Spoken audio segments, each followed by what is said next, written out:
అండి పల్లీలు వేయించినప్పుడు పల్లీల పైన ఉన్న పొట్టంతా ఇలా చెరిగినప్పుడు ఇలా స్ప్రెడ్ అయిపోతుంది. అలా కాకుండా చక్కగా ఒకే ప్లేట్‌లో ఎలా జల్లించుకోవాలో చూద్దాం.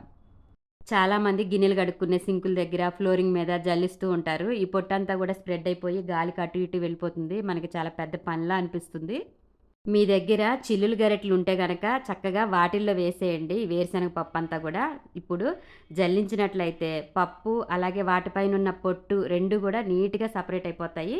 చూస్తున్నారు గదా! ఎంత ఈజీగానో చాలా ఈజీ టిప్ అండి. ప్రతి ఒక్కళ్ళకి చాలా బాగా యూజ్ అవుతుంది. నాకైతే ఈ టిప్ చాలా నచ్చిందండి. సో, మీ అందరికి కూడా చాలా బాగా యూజ్ అవుతుంది. సో, పల్లీలు వేయించినప్పుడు మనం ఎక్కడ పడితే అక్కడ చెరగకుండా చక్కగా ఒక దగ్గరే ఒక చిన్న ప్లేట్ పెట్టేసుకొని ఇక్కడ ఇదే విధంగా చెరగొచ్చు.